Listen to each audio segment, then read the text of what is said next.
tour again. Funny that when Eriksen gets injured, they suddenly get into gear. Reactive, innit? All Jorginho's got to do is pass the ball to the mid three. 10 out of 10 signing. Let's hope so, bro. Let's hope so, man. Let's hope so. What's the time on the clock? With that being said, let's go with 1:13. Let's look at this transfer news, folks. So, yeah, let's see what's being said in the papers and all of this, people. Any other news will be reactive to it. Hopefully, before I come off this live stream, it is what it is, people. But yeah, where do we start? Let's close that. Let's look here, people. Now, as we know, Jorginho is basically an Arsenal player. He's obviously been pictured at London Coley getting into a van. I'm sure some of you would have seen this picture and some other pictures where he's doing his media duties and things. And you could imagine the editors are working to get the confirmation vids out on Twitter and the rest of it. But first photo of Jorginho in an Arsenal shirt is leaked on agents' Instagram after Chelsea's vice captain finalised £12 million switch across London on transfer deadline day, people. He helped Chelsea deny Arsenal a Europa League title. Crazy. You can't beat us, join us, man. At least, you're going to make... At least Chelsea are probably a bit stronger trying to play us now because he always messes up against them, but it is what it is. As you can see, at this point, you know, it's 12 million, 10 million up front, 2 million in add-ons. He signed an 18-year deal with an option of another one. Yeah, our number 20. And you can see these are when, you know, Mikel was messing with him. So maybe he knew something. He wanted him back them times there as well, people. As we know, Elneny's out for a while. Just going to have to get on with it. We had several bids rejected for Brighton's in-demand Caicedo. I mean, we know we've bidded twice. Some people said we haven't bidded 3 times. Several's very subjective. Has it been indirect offers? Is there a difference between gauging interest and direct bids? I don't know, but that's a bit mad. The Gunners were reluctant to ruin the good relationship they have with Brighton. Is where it is, man. Forget all of that, man. Forget all of that. It don't really care who's not at the club now. We can't really waffle about that, really. So, yeah, man. When you look at Jorginho, to be fair, perhaps surprisingly, he has also won possession more times per 90 minutes than Partey and Caicedo, and betters Partey and matches Caicedo for both interceptions and tackles. And he's more of a technical player. And apparently, you know, he's been dribbled past 1.9 times a game, more than Partey and Caicedo, and that's his defending is not his skill set. So we're going to have to deal with that, innit? And when you look at all of this, bro, you can look at that yourselves, people. I'm not going to, sorry. You can look at this yourselves. There's a bunch of statistics there. So it tells you that you can't let your eyes or the statistics in isolation surprise you. There's clearly issues about physicality off the ball with Jorginho. Everyone can see he's good on the ball. But, you know, if you just look with your eyes, that's what you see. And you'd also let yourselves down if you just looked at it from a statistical point of view, man. And obviously these numbers are going to be screwed because of where Arsenal and where Chelsea are. We live in a day and age where, you know, you can manipulate stats. So better player than being given credit for, but there is obvious evident worries. And for me, while I'm kind of relatively happy with Jorginho signing, it's not, we don't have a direct replacement for Mohamed Elneny or Thomas Partey in terms of being that physical figure.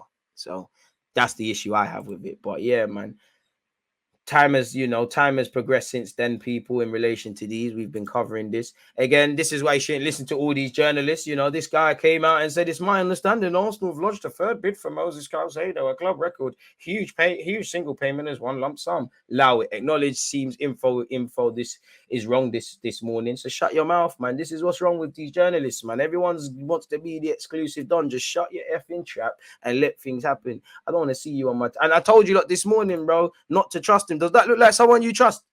Come on, man. This looks like a muppet, man. You know, come on. You know, I don't want to see you on my timeline again, man. You lost your credibility. Get out of here, man. Anyways, away from that, Fabrizio Romano has said, understand Moses Caicedo deal with Arsenal is now completely off. No further talks will follow. Brighton never changed their stance. No intention to accept 60 or 70 proposals. Plan has always been to keep Caicedo. So, yeah, he's going to have to just get on with it and get on with life at Brighton for another few months. They've kept their player, strengthening their push towards European football. They haven't got him. Arsenal will announce Jorginho soon. So, yeah, hopefully there's progress in that. Right. Doherty's gone Atletico. Right. Anyways, as you can see here, people, so, you know, so Lokonga has gone to Crystal Palace. It's done. He's had a medical and he's joined on loan. Hopefully, he's like a new signing, really. As you can see, we all know medical tests, etc., have been done with Jorginho. So, yeah, he's more or less an Arsenal player. Further confirmation there. He signed the deal until 2025, wasn't it? Until 2024 with another option. I'm not too sure, but we're gonna have to look at that. I mean, I think this was interesting comments on Jorginho from Jamie Carragher. He said they have a problem in midfield. So far, they've been fortunate that the two main guys in midfield have played all season without being injured. They needed to bring someone in, and they were going for Caicedo, but they cannot get that one done at Brighton, so they have to look at other players. Jorginho is interesting, and I can understand it. Arsenal play so quick and fast. He is the opposite. I get that. But I also think when there's only 10 games to go, in the pressure moments, when the nerves are coming on, he could be a really good signing in terms of slowing things down, cool heads. He's won the Champions League, European Championship in the last few years. He's a top player. I'm not saying he's the man for Arsenal week in, week out forever, but I think he could help towards the end of the season when things get nervous. I hear that. Paul Merson bugging out again. I don't necessarily think Jorginho is an outstanding deal for Arsenal. We are buying experience. He has won trophies because he's been at a club that is attached with trophies. I wouldn't say he's a proper holding midfielder. We're only talking about 2 years ago when they won the Champions League. Italy won the Euros. He did come third in the Ballon d'Or, which is probably a fool's position. But now that he plays for Arsenal, let's do with that. 2 years on, Arsenal could be getting him. I know he's 2 years older, but he's so intelligent. He'll protect the back four, and he just keeps it simple. I don't know about protecting the back four. He'll provide an option to take the ball off them. He'll be feeding Odegaard. He'll be feeding Saka, Martinelli. For me, he's a top signing. He knows the game. He knows he won't be playing every week. I don't know if he's not going to be playing every week, and I don't want him to believe I'm coming here having won anything to pick up a paycheck. Go and take someone's spot. I don't care how good Xhaka, Partey, or Odegaard is playing. Go and complicate Arteta's thinking. Same goes for Trossard. He knows if everyone's fit, then he won't be playing, but he'll bring that experience and calmness. He never panics on the ball, sometimes a bit too lax. And for me, in this day and age with transfers, I'd call it a cup of tea at 12 million. 12 million on 31-year-olds for 18 months. I can see the upside. I can see why it's good, but I mean, I wouldn't act like this is overly negative or overly positive. It's a decent player, but yeah, man. Brighton, selfish club, won't let Caicedo eat. I'll be doing the same. Who cares about what Caicedo did? Do you care about his dream and all of that? You want to keep your player, man. I mean, if it drops off a cliff, I'm on that. I mean, if Kirio really can play defensive mid effectively like in Italy, do it. Mikel Arteta said in 2020, though, when he was at City, our position has changed. There are teams that want to play with a single defensive midfielder, not City. Other teams, that role is not as defined, and we are losing the idea of having one who plays there. The Jorginho or Busquets type that I love. So if he loves the player and he knows about him, bring him into the carpet, really and truly. Well, in fact, this might have been 2019, I stand corrected. Jorginho is set to become the sixth player aged 30 plus to sign for Arsenal since the summer of 2015. Of those six, he'll be the fourth to join from Chelsea. You've got Cech, Lichtsteiner, Socrates, Willian, and Luiz. Out of all of them, Luiz was probably the better signing. So hopefully Jorginho can be the better signing. Smash the like button if you haven't already. If Chelsea don't get Enzo Fernandez, it's unlikely they will now succeed with a late Moses Caicedo bid. Those close to Caicedo believe Brighton, as per their last stance, won't accept any offer this late in the window. Brighton only expect under 21 loans as outgoings today. This is telling, since we've seen Caicedo and his agents pushing for a move and hold out hope they can get Caicedo what he termed a magnificent opportunity. But it now appears that everyone is on the same page. Caicedo will stay at Brighton. You can't bully Brighton, and whether it's to Liverpool, Chelsea, Arsenal, or elsewhere, United, wherever, he'll keep it moving. United, in my opinion, should be back in for him because they tried to get him when Brighton had him. So we'll have to see, man. But is what it is. As we know, Zubamendi wanted to stay at Sociedad. Maybe that's something to revisit in the market. Mikel Arteta tells Arsenal board he wants to sign Declan Rice and Moses Caicedo.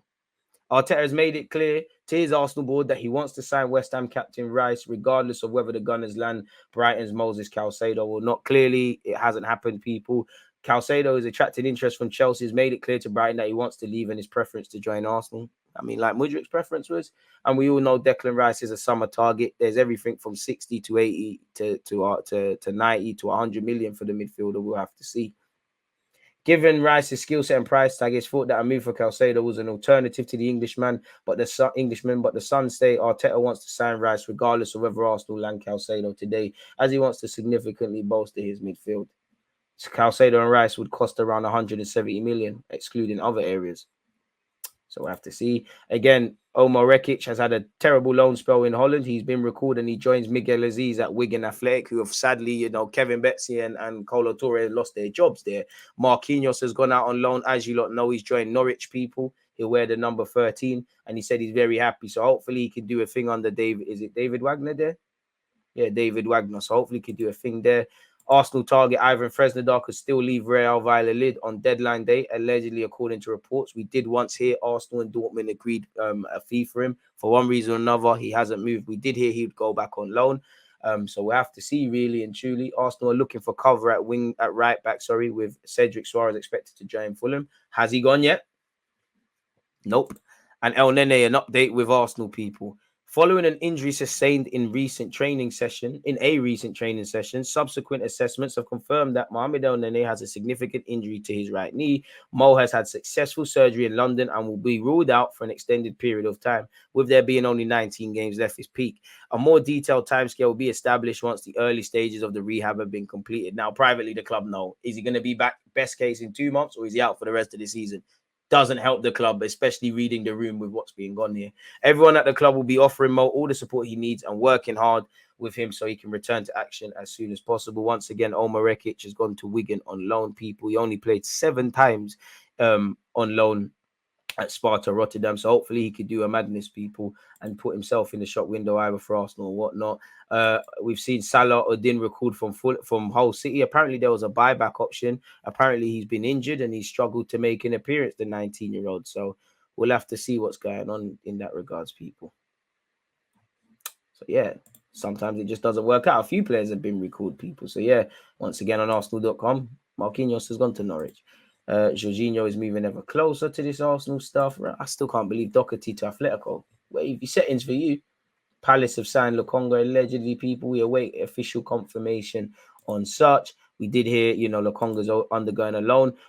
Chris Wheatley has said Fulham are pushing to complete the signing of Cedric Suarez. Deal not off yet. There's late interest from another Premier League club and a La Liga side. Cedric is keen on Fulham and Marco Silva wants his compatriot to sign. So what's holding it up? Is it the fee? Is it his wage demands? Which if I was on 100 bags at 31, I'm not giving that up anytime soon, people. So yeah, once again, allegedly Jorginho will wear the number 20 at Arsenal Football Club. So draw into that what you will, people. And once again, you can see him here. Apart from that, it don't appear that there's anything new here, people. Again, we know Lokonga's gone on loan. Let's go with that. Tackles, and you look at Partey and Jorginho for tackles, interceptions, ball recoveries, pass completed, forward passing percentages. I'll let you lot draw whatever conclusions you want in that regard. Once again, Jorginho for ball recoveries, interceptions, possession one in the mid third, in the defensive third, and passes completed in the up half.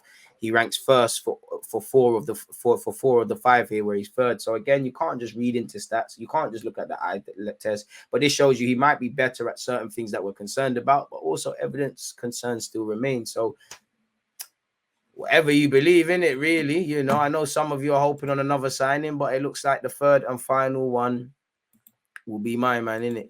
And apparently, what's this in relation to Ivan Fresnadar? Just by typing in Arsenal on my other tab. Arsenal miss out on deadline day move for Valladolid star Ivan Fresnadar. We've heard this already, really. So where long-term centre mid things are placed, and Ivan Fresnadar, Edu, once this market shuts and you've confirmed Jorginho, put the planning into place for the summer, people. So now, and yeah, if you're Chelsea, they're making progress where Enzo Fernandez is concerned. So quite the deadline day for them, man. Arsenal have also failed in a bid to sign Alicia Russo for our women's team from Man United as well. Really? Sorry, people, completely off topic, but St. Maximin, really? Arsenal and Tottenham tipped to make last gasp deadline day move for St. Maximin. Really? He's even been linked with Nottingham Forest. What's going on there? Oh, due to a lack of game time. Really? Ours been linked with Aston Villa, just like Guendouzi. Really? And what's this?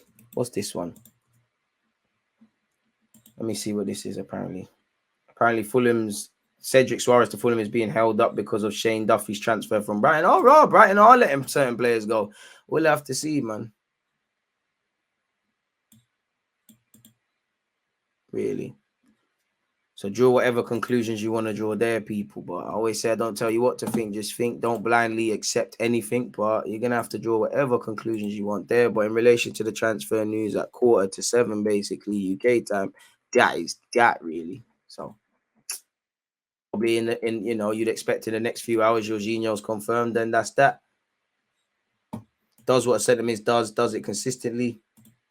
Elneny's Arsenal career is done now. His contract is up at the end of the season. Don't forget to smash the like button, people.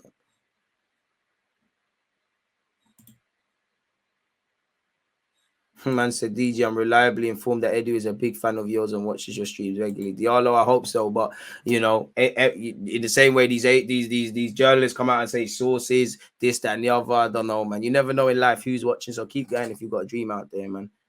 But yeah.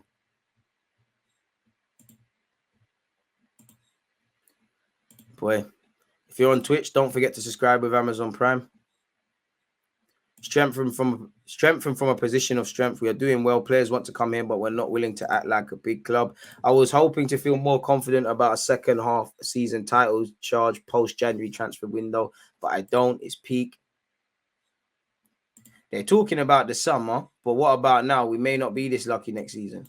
I don't believe in rating a transfer window until we've seen the players in action. That being said, where do you rate our rivals' transfer windows in comparison to us? It's difficult to assess because January is a difficult time to do business, and in a nice way, you wouldn't want to let any players go. You wouldn't want to bring any in, so it's difficult. Chelsea have been the most proactive, I guess. I think we've done okay, but I think there's an element of Arsenal what could have been. I say Spurs it is probably a what could have been, even though they brought in Danjuma and Pedro Puro. United probably their fans would have loved to have seen a bit more than Weghorst and maybe Shabiza. City fans maybe losing Cancelo. They would have loved to have brought in another. I'll have to really just review them all at length, man, if I'm honest. As media as this window has been, we're still top of the league. Things can change, man. Do you feel like there's no excuse to win the league now with how the window's gone and how good a chance we stood before the window? I mean, if you are, I don't check the league table, so I can't comment on these things, my guy. I don't know where else the world, but what I would say is if you are top of the table coming to February now, end of this January, while City are a fantastic team and they probably will win the league, you've got to keep maintaining. And you live by, whatever sword you've got, you die on it, innit? Live, good or bad, you got to live or die by it. So we'll have to see. Just keep going. I wouldn't say in August we set out to win the league. Dynamics shift. Make sure you have a season to remember. What I do know is I want to be in the final of the Europa League / win it. I would like to obviously win a league title like anyone, but I need Champions League football next season on top of what we're doing already. So I'm not too sure, man. Hopefully I've kind of half answered that and answered that in a very good political point of view way as well. I'm learning. 232 likes. If you've hit the like button, appreciate